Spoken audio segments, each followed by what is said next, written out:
Por que tanta gente gosta de Brasileirinho? Música fantástica de Valdir Azevedo e que ficou famosa no mundo inteiro. E eu vou contar um pouco para vocês aqui da história dessa música e por que ela é tão legal, por que tanta gente gosta de Brasileirinho. Começa da história dela, de como ela foi feita. Toda música muito boa, sempre tem uma história muito interessante, muito legal. E a do Valdir Azevedo não podia ser diferente. Ele estava em casa, o primo de sua esposa, de Dona Olinda, um garotinho de 9 anos chamado Dioclésio, tinha um cavaquinho de brinquedo. Não sei se era tão pequenininho como esse aqui, mas era um cavaquinho que o próprio Valdir disse na época, um cavaquinho vagabundo e tal. E só tinha uma corda do cavaquinho. O garoto ficou insistindo, pedindo pro tio, toca pra mim, toca um pouquinho pra mim, toca o cavaquinho, pedindo pro Valdir. E o Valdir com toda a paciência, não meu filho, o meu cavaquinho, ele tá lá na Rádio Clube, ficou lá porque eu vou fazer um programa hoje de noite. Não dá pra eu tocar sem o meu cavaquinho. E o menino insistindo, criança quando quer uma coisa, né? Chegou uma hora que ele começou a chorar, o garoto começou a chorar, a espernear, e o Valdir ficou sem o que fazer, né? Então ele foi lá, pegou o cavaquinho, e daí, com uma corda só, ele falou, por que eu vou fazer? Aí começou a tocar, e aí saiu mais ou menos isso aqui, né?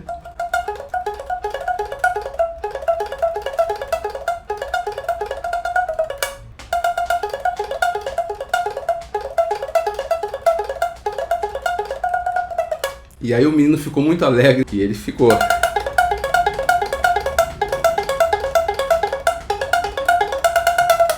Ele fez tantas vezes que ele acabou memorizando aquele pedacinho de choro ali. E ficou, né? Ficou com aquilo na cabeça. De noite ele foi para a Rádio Clube para gravar um programa junto com o Dilermando Reis. Ele fazia parte do regional do Dilermando Reis, então ele não tinha tanto costume de fazer solos. E esse programa chamava Alma do Sertão, um programa dedicado à música sertaneja. Teria um cantor, mas acabou que o cara não foi e o Dilermando assumiu ali o protagonismo e fez os solos, começou a solar umas coisas mais voltadas para essa música caipira. Aí em um determinado momento o apresentador do programa, Renato Mussi, pediu, Dilermando, toca um negócio mais animado aí, mais alegre, toca um chorinho. E aí o Dilermando deu uma desculpa meio esfarrapado, não, eu tô com o meu dedo machucado aqui, o Valdir vai tocar pra gente. Então aí soltou essa bomba pro Valdir, só que o Valdir não estava acostumado a solar. No começo, quando ele chegou na rádio à tarde, ele tinha mostrado esse pedacinho do chorinho e todo mundo gostou. E aí o Dilermando falou pro Valdir, toca aquele chorinho que você estava tocando aqui no começo. Não, mas eu não preparei nada para tocar aqui agora. Só que ficou aquele impasse, porque era programa ao vivo, né, na rádio. E ele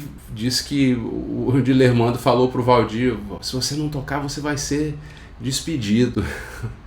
E aí o Valdir teve que encarar, então ele puxou e ele ficou repetindo aquilo ali, ficou repetindo. Só que também começou a cansar e o Dilermando, toca logo a segunda parte.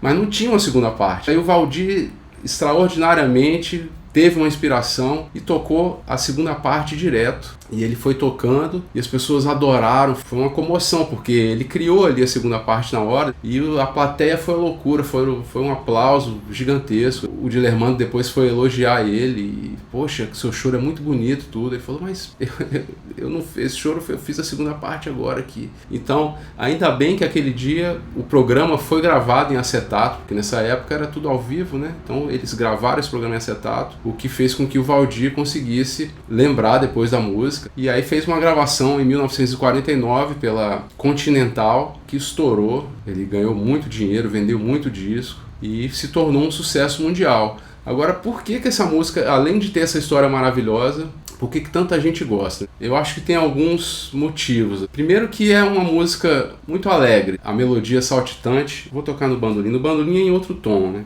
O bandolim, como tem essa nota afinada Mi, então o tom no bandolim é diferente.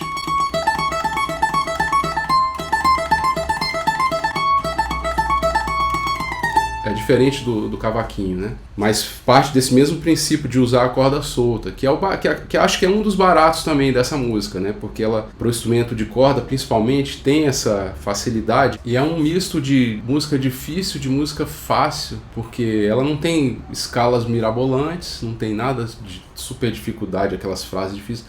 Mas ao mesmo tempo, para ela ter essa força que ela tem, ela precisa ser rápida, tem que ter um andamento rápido. Então ela também tem um certo desafio para o instrumentista. Ela tem ingredientes de uma ótima música instrumental, né? Ela tem uma exuberância, né? A música instrumental precisa dessa exuberância. Seja uma melodia belíssima, seja uma harmonia muito diferente ou muito especial, ou seja essa coisa de ser rápida. O brasileirinho tem isso. Você ouve, você tem logo vontade de, nossa, deixa eu ver esse cara tocando aí, né? Você fica curioso para saber como é que tá, porque é uma música que desafia o solista, né?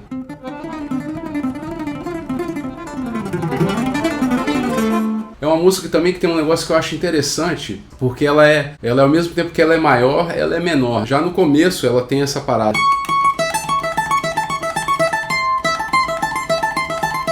Então ela tem dois arpejos, um aqui no caso no bandolim em Lá maior, então tem um arpejo de Lá maior, depois tem um arpejo de Lá menor. Então essa sensação que gera na gente, do maior para o menor, do menor para o maior, isso também gera uma vontade de, né, o que vem a seguir, né? A gente fica na expectativa, é uma música que dá vontade de ficar seguindo a melodia. Além disso, a primeira parte toda ela é no tom maior e na segunda ela vai para um tom menor, então ela também muda de ambiente, então ela vai para aqui, ó.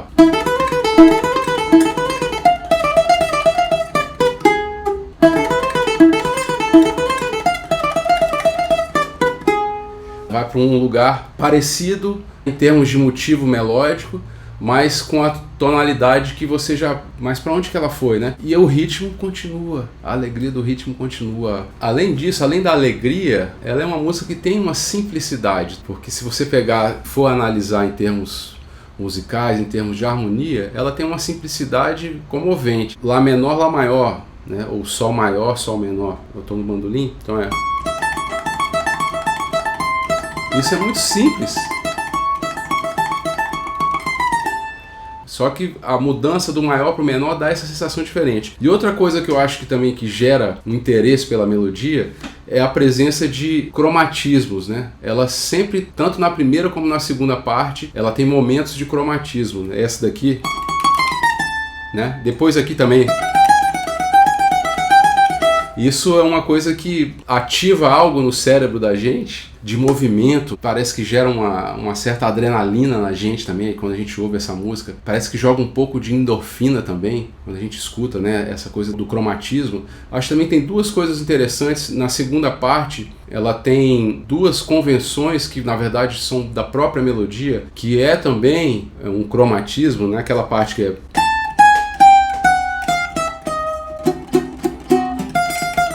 Na hora que todo o grupo faz isso aqui,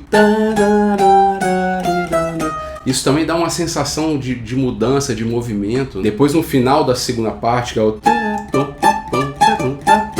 Isso aqui, ele muda o ritmo da melodia que estava vindo constante. Ele está constante, aí ele usa esses dois momentos para quebrar essa constância, então gera um interesse no ouvinte. É como se fossem surpresas e você fica, e qual vai ser a próxima? Qual vai ser a próxima? Além disso, acho que tem um final muito legal também, que é muito simples.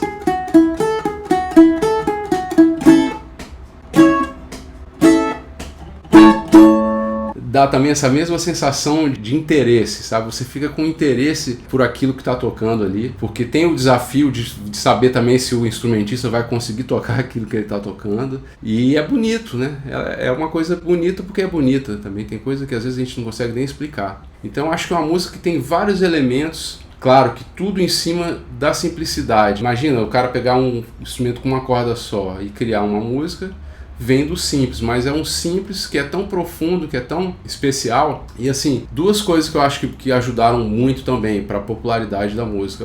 O próprio nome dela, né? Brasileirinho, olha que nome simpático, que nome legal de falar, Brasileirinho. E que conta a história que, na verdade, quem colocou o nome foi o Dilermando Reis, naquele episódio lá da rádio. Ele que deu o nome, batizou de Brasileirinho. Então, Brasileirinho é uma música que agrada criança, agrada gente de meia idade, agrada gente mais velha, porque o brasileirinho tem o carinho, tem a simpatia.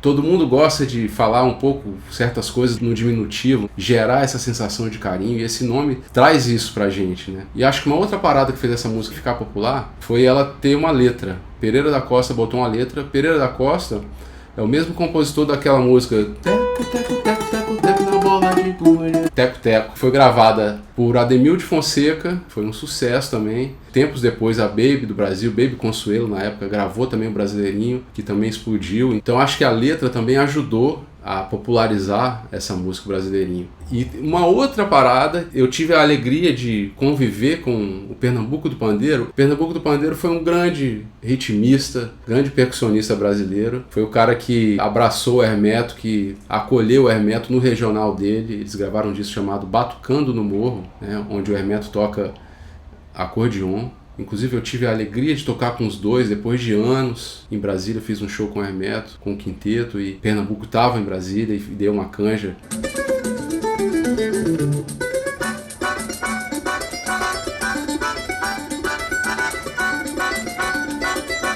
E o Pernambuco, como foi muito amigo do Valdir, ele propôs ao Valdir para tocar o Brasileirinho em 2 tempos, ou seja, em 2 andamentos. Primeira parte no andamento já rapidinho, e depois o Pernambuco fazia um batuque no pandeiro para chamar, para aumentar o andamento e viu o desafio.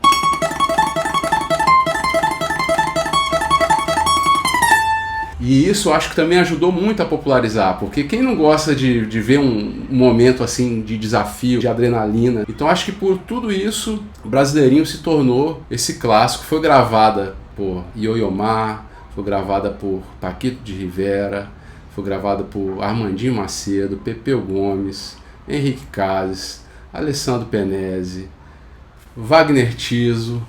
O mundo inteiro conhece Brasileirinho, é uma música que a gente gosta demais. Eu confesso a vocês que teve uma certa época da minha vida que eu fiquei com birra do Brasileirinho, porque era todo lugar que eu ia.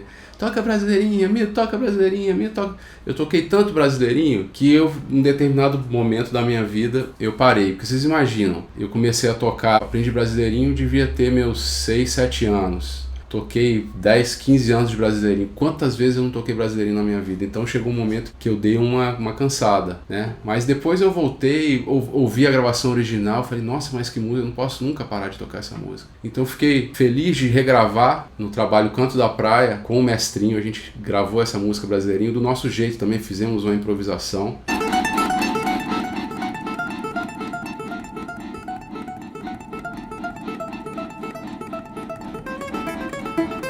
E eu queria mostrar para vocês aqui a alegria que eu tive de encontrar o Pernambuco do Pandeiro e fazer esse desafio com ele. Na época que ele morava em Brasília, eu morava em Brasília também. E inclusive foi ele quem batizou o Dois de Ouro, grupo que eu tive com meu irmão Fernando César e com meu pai, José Américo. E fizemos um programa de TV na época, onde o Pernambuco, no final, quando fechava o programa, ele me desafiava ali no Brasileirinho. Comecei a pegar as músicas no bandolim, aí...